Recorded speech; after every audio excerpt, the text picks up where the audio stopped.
Hello everyone, जय हिंद। Welcome to my channel success life. आज हम आपको बीटीएससी यानी कि बिहार तकनीकी सेवा आयोग Bihar ANM auxiliary nursing midwifery का एमसीक्यूज प्रश्न का डिस्कशन करवाएंगे। तो इसमें हम सब्जेक्ट वाइज डिस्कशन करवाते हैं। तो हमारा सब्जेक्ट है कम्युनिटी हेल्थ नर्सिंग। तो कम्युनिटी हेल्थ नर्सिंग से पहले मैं 3 क्लास ले चुकी हूँ। अगर आप लोग नहीं देखे हैं तो प्लेलिस्ट में जाकर ज़रूर देख लें। आज कम्युनिटी हेल्थ नर्सिंग का चौथा क्लास होगा। इसमें कुल मिलाकर 1000 एमसीक्यूज दिया गया है, जिसमें हम 350 तक कवर कर चुके हैं। आज उससे आगे देखेंगे। और आपका समय, परीक्षा का समय भी बहुत नज़दीक है, मात्र 2 दिन समय बचा हुआ है। तो मैं 2 दिन के अंदर आपको ये सारे 1000 एमसीक्यूज का कवर करवाएंगे। एक दिन में 2 से 3 क्लास लेके हज़ारों एमसीक्यूज को कंप्लीट करवा देंगे। तो यह एएनएम परीक्षा के लिए ये बहुत ही इम्पोर्टेंट वीडियो होगा। तो इसे आप लोग 2 से 3 बार ज़रूर देखिएगा, क्योंकि आपको कम्युनिटी से 2 से 3 प्रश्न देखने को ज़रूर मिलेंगे। तो चलिए स्टार्ट करेंगे आज कम्युनिटी हेल्थ नर्सिंग का चौथे क्लास से।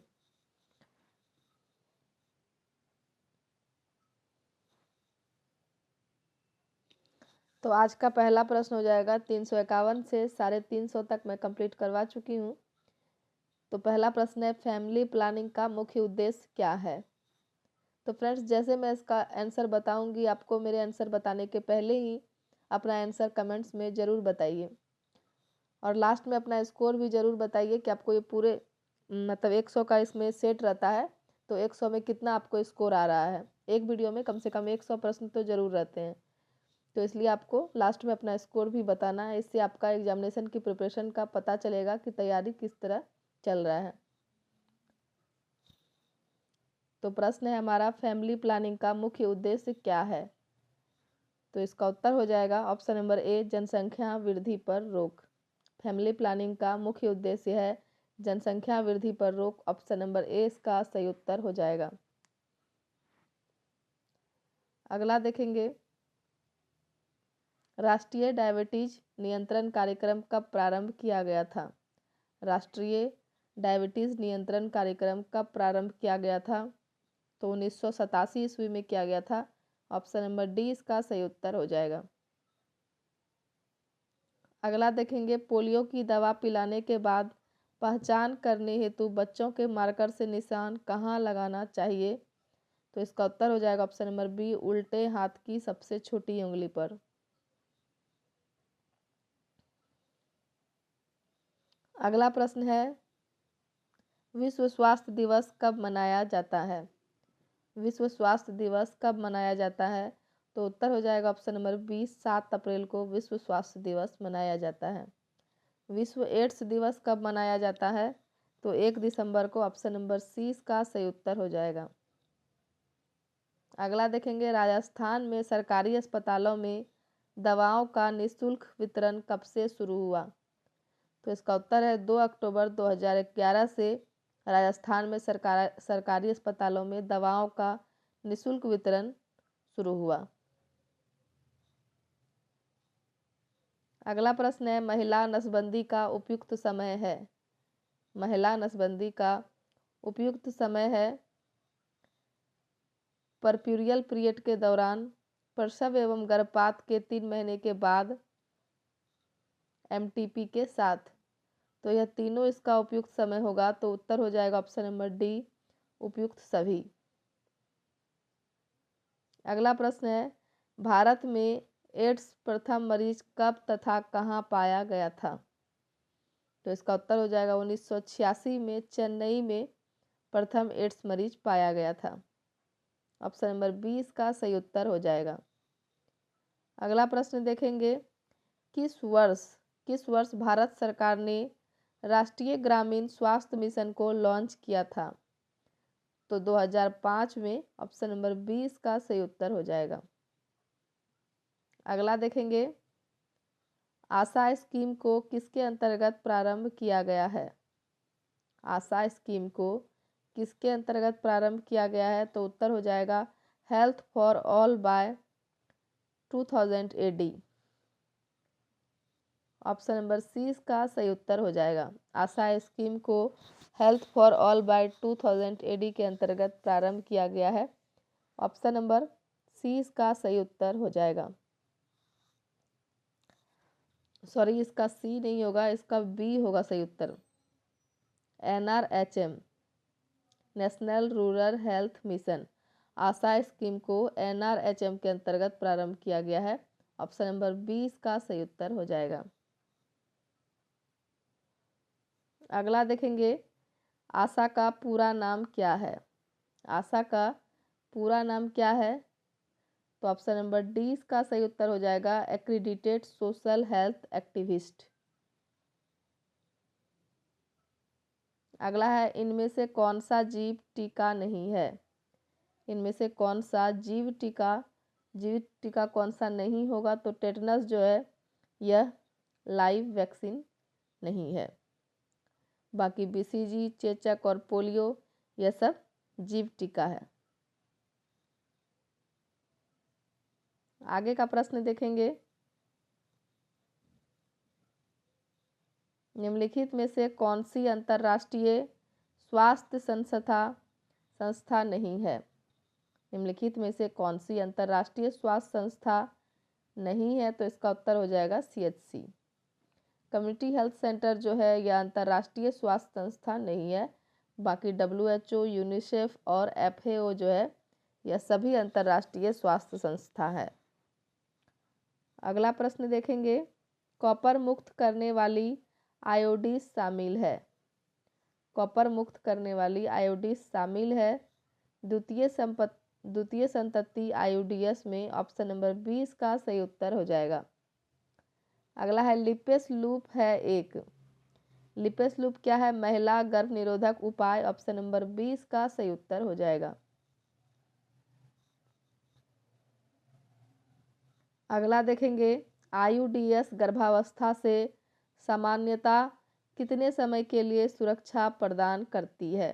तो इसका उत्तर है 3 से 5 साल के लिए सुरक्षा प्रदान करती है आयुडीएस गर्भावस्था। ऑप्शन नंबर सी इसका सही उत्तर हो जाएगा।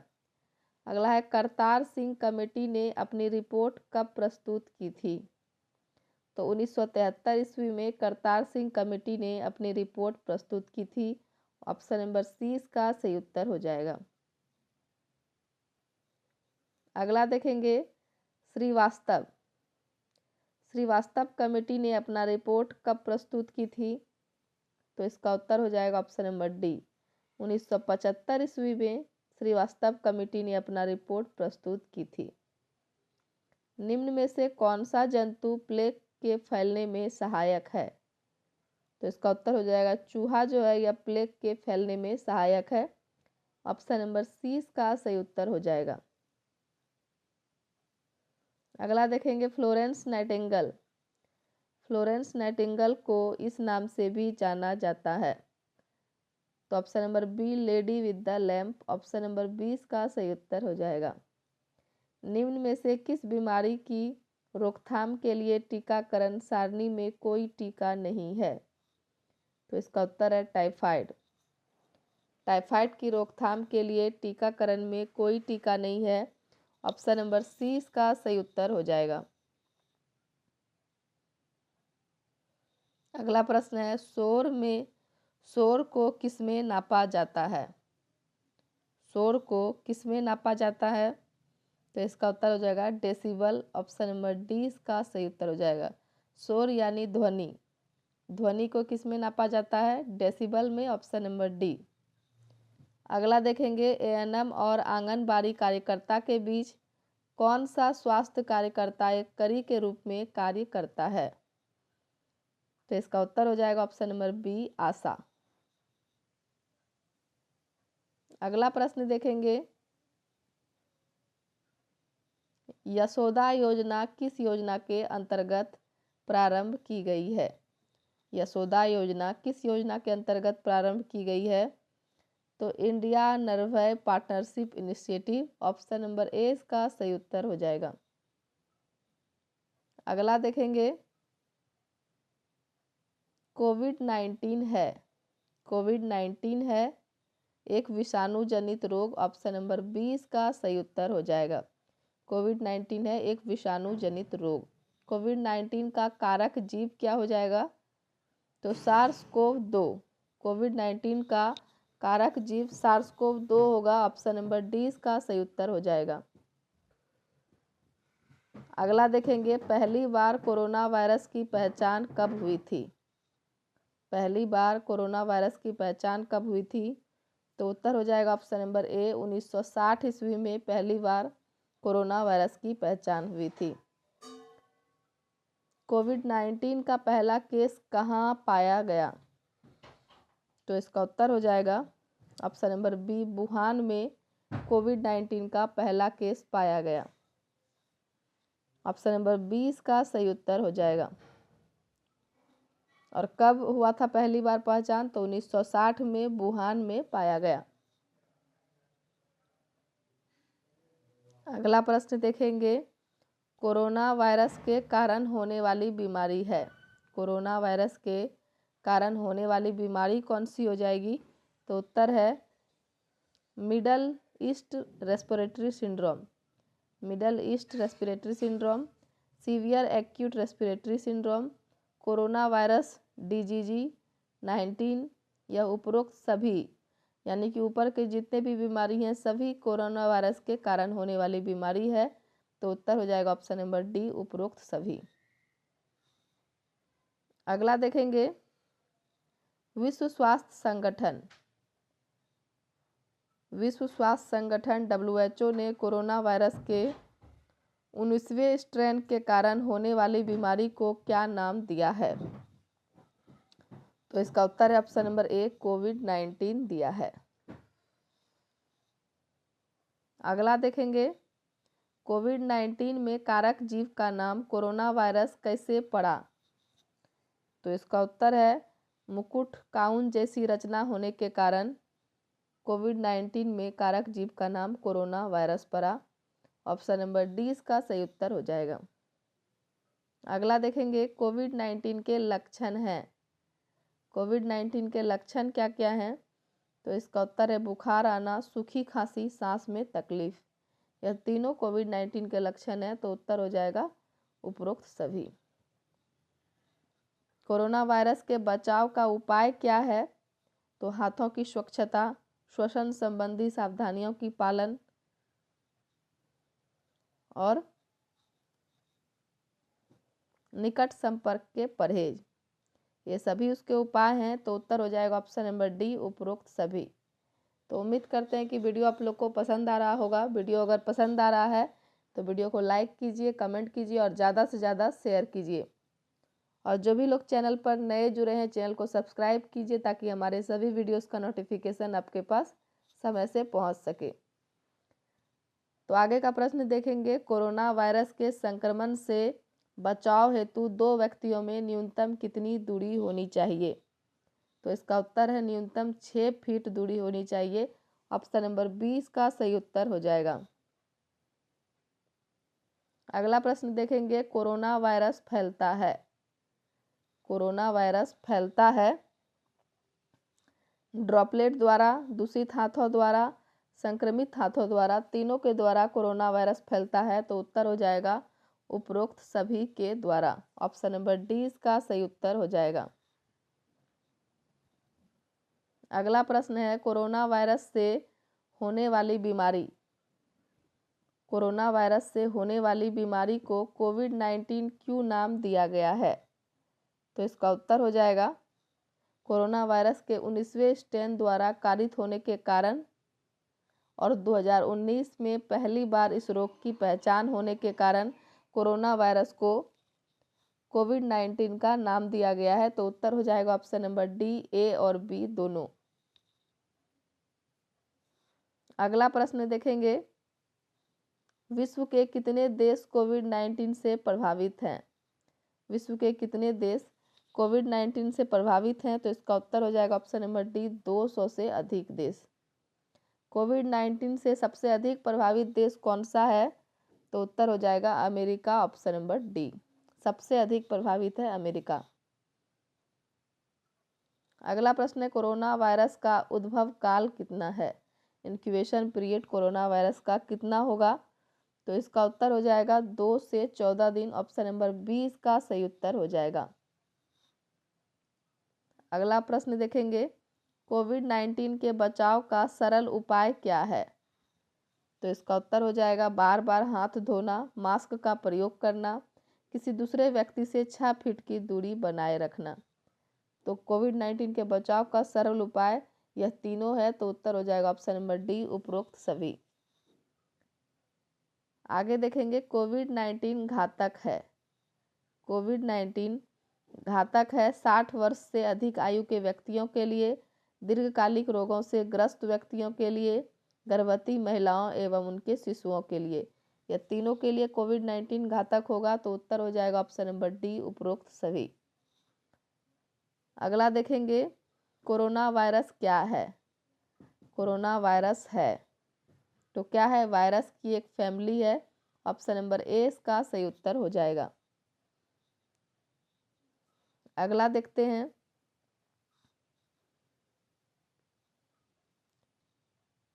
तो फ्रेंड्स लगभग 14 से 15 प्रश्न जो थे यह कोरोना वायरस से थे, तो हम सारा उसका लगभग कंप्लीट करवा दिए। अगला देखेंगे, निम्न में से कौन सा कथन सही नहीं है? निम्न में से कौन सा कथन सही नहीं है इसमें? तो पहला कथन है, एवी8 से ऊर्जा एवं समय की बचत होती है। यह सही है। एवी8 से शिक्षण अधिक प्रभावी हो जाता है, यह भी सही है। एवी8 से जिज्ञासा उद्दीपित होती है, यह तीनों सही है। तो गलत इसमें कौन सा हो जाएगा? एवी8 से एकाग्रता कम हो जाती है, यह कथन इसमें गलत है, तो उत्तर हो जाएगा ऑप्शन नंबर डी। अगला देखेंगे, निम्न में से संयुक्त उपकरण का उदाहरण नहीं है। श्रवण दृश्य उपकरण का कौन सा उदाहरण नहीं है? तो रेडियो जो है यह नहीं है। ऑप्शन नंबर डी इसका सही उत्तर हो जाएगा। बाकी लैपटॉप, फिल्म और टेलीविजन यह दोनों श्रवण दृश्य उपकरण का उदाहरण है, सिर्फ रेडियो को छोड़कर, तो उत्तर हो जाएगा ऑप्शन नंबर डी, रेडियो। अगला देखेंगे, संगोष्ठी के लिए निम्न में से कौन सा कथन सही नहीं है? संगोष्ठी के लिए निम्न में से कौन सा कथन सही नहीं है? तो इसमें एक चेयरमैन होता है, यह सही है। इसमें अधिक समय लगता है, यह भी सही है। सीमित जनसमूह ही सम्मिलित हो सकता है, यह भी सही है। तो गलत कथन हो जाएगा ऑप्शन नंबर डी, संगोष्ठी के दौरान श्रोता अपनी शंकाओं को स्पष्ट करने के लिए संगोष्ठी सदस्यों से सवाल जवाब कर सकते हैं। तो यह कथन हमारा इसमें सही नहीं है। ऑप्शन नंबर डी इसका सही उत्तर हो जाएगा। अगला देखेंगे, अंतर्राष्ट्रीय स्वास्थ्य संवर्धन एवं शिक्षा संगठन जो कि स्वास्थ्य शिक्षा के क्षेत्र में कार्यरत है, इसका मुख्यालय कहाँ है? तो इसका उत्तर, इसका मुख्यालय फ्रांस में है। ऑप्शन नंबर ए इसका सही उत्तर हो जाएगा। अगला प्रश्न है, यूनिसेफ किस क्षेत्र में कार्यरत संस्थान है? यूनिसेफ किस क्षेत्र में कार्यरत संस्थान है? तो इसका उत्तर हो जाएगा महिला विकास, स्वास्थ्य शिक्षा, बाल विकास, सभी में यूनिसेफ कार्यरत संस्थान है, तो उत्तर हो जाएगा ऑप्शन नंबर डी, सभी। अंतर्राष्ट्रीय रेड क्रॉस सोसाइटी का मुख्यालय, अंतर्राष्ट्रीय रेड क्रॉस सोसाइटी का मुख्यालय कहाँ होगा? तो उत्तर हो जाएगा ऑप्शन नंबर ए, जिनेवा। अगला प्रश्न देखेंगे, निम्न में से राष्ट्रीय स्तर का कार्यरत है। निम्न में से राष्ट्रीय स्तर का कार्यरत है, तो मानव संसाधन विकास मंत्रालय, महिला विकास मंत्रालय, सूचना एवं प्रसारण मंत्रालय, यह सभी राष्ट्रीय स्तर का कार्यरत है, तो उत्तर हो जाएगा ऑप्शन नंबर डी, सभी। अगला प्रश्न देखेंगे, रेड क्रॉस सोसाइटी का कार्यक्षेत्र है। रेड क्रॉस सोसाइटी का कार्यक्षेत्र कौन सा होगा? तो उत्तर हो जाएगा ऑप्शन नंबर डी, सभी। मातृत्व एवं शिशु स्वास्थ्य, स्वास्थ्य शिक्षा, प्राथमिक शिक्षा, यह सभी रेड क्रॉस सोसाइटी का कार्यक्षेत्र है, तो उत्तर हो जाएगा ऑप्शन नंबर डी, सभी। अगला प्रश्न है, sanitary latrine should be located how much far from water sources? तो इसका उत्तर हो जाएगा option number B, 50 feet. Sanitary latrine should be located 50 feet from water sources. Option number 20 का सही उत्तर हो जाएगा। आगे का प्रश्न देखेंगे, one of the important air contaminant is important air contaminant is carbon dioxide. Option number D इसका सही उत्तर हो जाएगा। अगला है a person who harbours the disease agent without having any outward sign and symptoms of the disease is called carrier. Option number B इसका सही उत्तर हो जाएगा। A person who harbours the disease agent without having any outward signs and symptoms of the sign and symptoms of the disease is called carrier. Option number B इसका सही उत्तर हो जाएगा। अगला प्रश्न है the suitable latrine for villages is. The suitable latrine for villages is water seal. Option number C इसका सही उत्तर हो जाएगा। The constant presence of disease within a geographic area is called endemic. Option number B इसका सही उत्तर हो जाएगा। The constant presence of a disease within a geographic area is called endemic. Option number B इसका सही उत्तर हो जाएगा। नेक्स्ट क्वेश्चन देखेंगे the lowest amount of protein is found in. The lowest amount of protein is found in dry fruits. Option number D इसका सही उत्तर हो जाएगा। Health care should be relevant, adequate, effective. तो उत्तर हो जाएगा option number D all of this. Next question है MCH services are needed. MCH services are needed because mother and children are vulnerable group, make majority of population, future investment। तो answer हो जाएगा all of this. Option number D is the right answer. अगला है one primary health centre looks after how much population. One primary health centre looks after how much population. तो 20,000 to 30,000। Option number D इसका सही उत्तर हो जाएगा। Deficiency of vitamin C causes scurvy. Option number D इसका सही उत्तर हो जाएगा। अगला प्रश्न है निम्नलिखित में से कौन सा रोग विटामिन डी की कमी से होता है। निम्नलिखित में से कौन सा रोग विटामिन डी की कमी से होता है। तो उत्तर हो जाएगा ऑप्शन नंबर सी रिकेट्स, सूखा रोग। तो उम्मीद करते हैं कि वीडियो आप लोग को पसंद आ रहा होगा। वीडियो अगर पसंद आ रहा है तो वीडियो को लाइक कीजिए, कमेंट कीजिए और ज़्यादा से ज़्यादा शेयर कीजिए ताकि सभी एएनएम छात्राओं के पास ये वीडियो पहुंच सके और वीडियो का लाभ उठा सके। और जो भी लोग चैनल पर नए जुड़े हैं चैनल को सब्सक्राइब कीजिए ताकि हमारे सभी वीडियोज़ का नोटिफिकेशन आपके पास समय से पहुँच सके। तो आगे का प्रश्न देखेंगे निम्नलिखित में से किसकी रक्त में थक्का बनने के लिए आवश्यकता होती है। निम्नलिखित में से किसकी रक्त में थक्का बनने के लिए आवश्यकता होती है। तो उत्तर है विटामिन के की। ऑप्शन नंबर ए इसका सही उत्तर हो जाएगा। अगला प्रश्न है वह जनसंख्या जिसके स्वास्थ्य की देखभाल एक सामुदायिक स्वास्थ्य केंद्र करता है। तो इसका उत्तर है 80,000 से लेकर 1,20,000। 80,000 से 1,20,000 जनसंख्या जिसका देखभाल एक सामुदायिक स्वास्थ्य केंद्र करता है। तो ऑप्शन नंबर डी इसका सही उत्तर हो जाएगा। अगला प्रश्न है वह मच्छर जो पानी के अप्राकृतिक संग्रहों में पैदा होता है। वह मच्छर जो पानी के अप्राकृतिक संग्रहों में पैदा होता है वह एडिस मच्छर है। ऑप्शन नंबर सी इसका सही उत्तर हो जाएगा। अगला देखेंगे 5 से कम की क्लिनिक में 2 साल के बच्चे का वजन तौला जाता है। 5 से कम की क्लिनिक में 2 साल के बच्चे का वजन कब तौला जाता है, कब? तो प्रति 2 माह में तौला जाता है। ऑप्शन नंबर 20 का सही उत्तर हो जाएगा।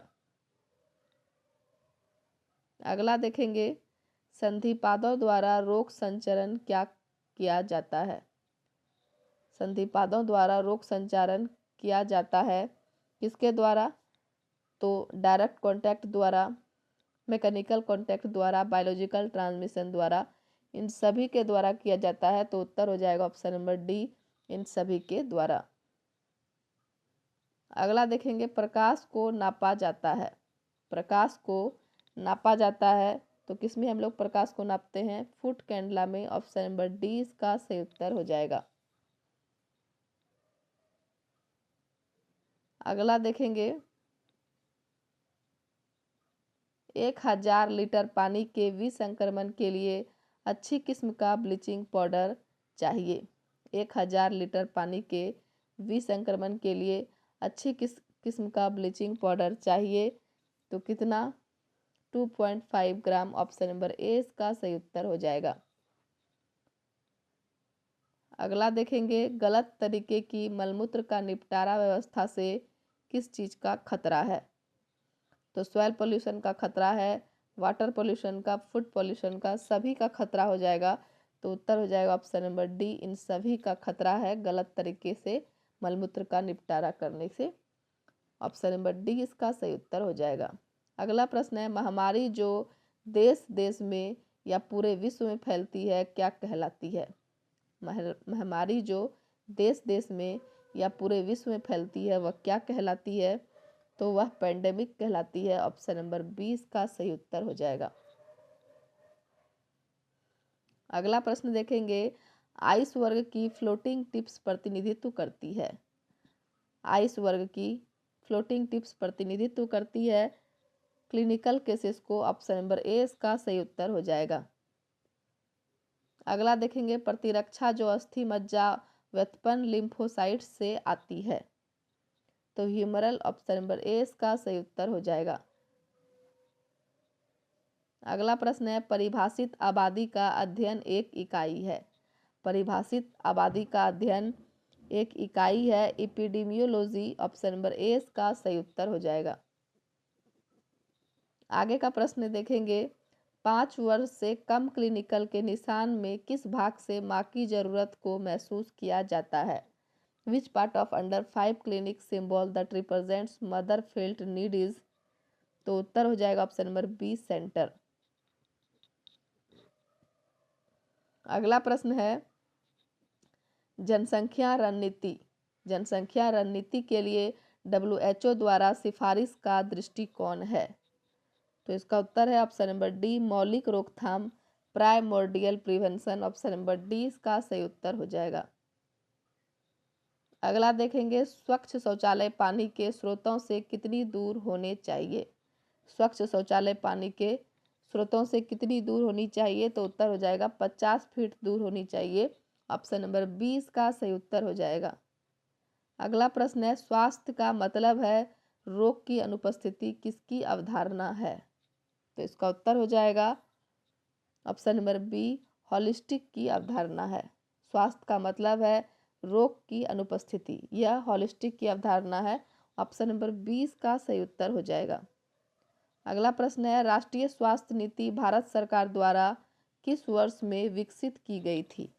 तो इसका उत्तर है 1983 ईस्वी में विकसित की गई थी। ऑप्शन नंबर डी इसका सही उत्तर हो जाएगा।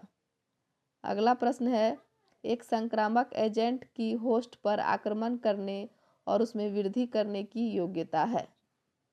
तो उत्तर हो जाएगा option number A, pathogenicity. Option number A इसका सही उत्तर हो जाएगा। The ability of an infectious agent to invade and multiply in a host is pathogenicity. Option number A इसका सही उत्तर हो जाएगा। तो आगे का प्रश्न देखेंगे, वैक्सीन जिसे फ्रीजर हिस्से में संग्रहित किया जाना चाहिए। वैक्सीन जिसे फ्रीजर हिस्से में संग्रहित किया जाना चाहिए। तो उत्तर हो जाएगा मीजल्स। ऑप्शन नंबर सी इसका सही उत्तर हो जाएगा। अगला प्रश्न है, पीने के पानी में फ्लोराइड की उपस्थिति बचाती है। पीने के पानी में फ्लोराइड की उपस्थिति किससे बचाती है? तो दंत क्षय से बचाती है, dental caries. Option number C इसका सही उत्तर हो जाएगा। अगला देखेंगे, ट्रेकोमा बीमारी है। ट्रेकोमा जो है यह किसकी बीमारी है? तो यह आंख की बीमारी है। ऑप्शन नंबर डी इसका सही उत्तर हो जाएगा। अगला है, शुद्ध पानी उपलब्ध होता है। शुद्ध पानी उपलब्ध होता है गहरे कुएं से। ऑप्शन नंबर ए इसका सही उत्तर हो जाएगा। अगला, रासायनिक कोएगुलांट। रासायनिक कोगुलेंट, केमिकल कोगुलेंट पानी से दूर करने के लिए प्रयोग किया जाता है। तो किस चीज़ का प्रयोग किया जाता है? गंदापन का, टर्बिडिटी। ऑप्शन नंबर सी इसका सही उत्तर हो जाएगा। अगला देखेंगे, बाहरी हवा में होता है। बाहरी हवा में ऑक्सीजन 20.93% होता है। ऑप्शन नंबर 20 का सही उत्तर हो जाएगा। अगला देखेंगे, फाइलेरिया मच्छर द्वारा फैलता है। फाइलेरिया कौन से मच्छर द्वारा फैलता है? तो उत्तर हो जाएगा क्यूलेक्स मच्छर द्वारा। ऑप्शन नंबर 20 का सही उत्तर हो जाएगा। आगे का प्रश्न देखेंगे, पोषक पदार्थ जो आहार में अधिक ऊर्जा प्रदान करता है। पोषक पदार्थ जो आहार में अधिक ऊर्जा प्रदान करता है वह कौन सा हो जाएगा? फैट्स। ऑप्शन नंबर 20 का सही उत्तर हो जाएगा। अगला प्रश्न है, सूक्ष्म पोषक है। Micronutrients are vitamins. Option number 20 का सही उत्तर हो जाएगा। अगला देखेंगे, नोजोक्रोमियल संक्रमण का दूसरा नाम क्या है? नोजोक्रोमियल संक्रमण का दूसरा नाम है अस्पताल में प्राप्त संक्रमण। ऑप्शन नंबर 20 का सही उत्तर हो जाएगा। अगला देखेंगे, रोग चक्र का चरण जिसमें संकेत और लक्षण स्पष्ट होते हैं।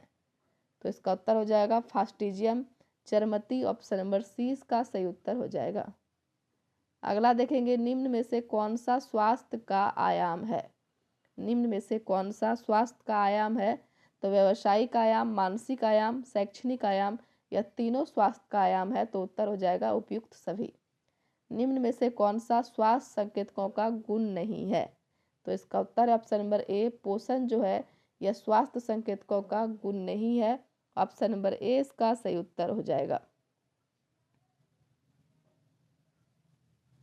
अगला देखेंगे, जीवन प्रत्याशा लाइफ एक्सपेक्टेंसी के संबंध में कौन सा कथन औसत्य है? तो इसका उत्तर हो जाएगा ऑप्शन नंबर सी, जीवन प्रत्याशा विकसित देशों की तुलनात्मक रूप से कम होती है। यह कथन गलत है। ऑप्शन नंबर सी इसका सही उत्तर हो जाएगा। आगे का प्रश्न देखेंगे, निम्न में से रोग कारक है। निम्न में से कौन सा रोग कारक है? तो अनुवांशिकता, जीवाणु, विषाणु या सभी रोग कारक है। तो उत्तर हो जाएगा ऑप्शन नंबर डी, सभी। जननी सुरक्षा योजना कब शुरू की गई? तो इसका उत्तर है 2005 ईस्वी में जननी सुरक्षा योजना शुरू की गई। ऑप्शन नंबर डी इसका सही उत्तर हो जाएगा। अगला देखेंगे, निम्न में से कौन सा भौतिक पर्यावरण का भाग नहीं है? तो इसका उत्तर है ऑप्शन नंबर बी, शिक्षा जो है यह भौतिक पर्यावरण का भाग नहीं है। राष्ट्रीय स्वास्थ्य बीमा योजना कब शुरू की गई? तो 2008 ईस्वी में शुरू की गई। ऑप्शन नंबर सी इसका सही उत्तर हो जाएगा। अगला देखेंगे, मिशन इंद्रधनुष के अंतर्गत निम्न में से कौन सा कार्य संपादन किया जाता है? तो इसका उत्तर है ऑप्शन नंबर सी, टीकाकरण जो है संपादन किया जाता है। सामुदायिक नर्स का कार्यक्षेत्र नहीं है। तो आंदोलन जो है यह सामुदायिक नर्स का कार्यक्षेत्र नहीं है। ऑप्शन नंबर डी इसका सही उत्तर हो जाएगा। और अगला और अंतिम प्रश्न है, निम्न में से नर्स का सामुदायिक कार्य है। निम्न में से नर्स का सामुदायिक कार्य फिर कौन कौन सा है? तो मूल्यांकन करना, आकलन करना और नियोजन करना, यह तीनों नर्स का सामुदायिक कार्य है। तो उत्तर हो जाएगा ऑप्शन नंबर डी, सभी। तो चलिए वीडियो समाप्त करेंगे। आज का प्रश्न यहीं तक रहेगा, 450 तो 100 MCQs हम कवर किए। तो आप लोग इसमें अपना ज़रूर बताइएगा कितना स्कोर आया है। तो चलिए धन्यवाद, मिलते हैं अगले वीडियो में।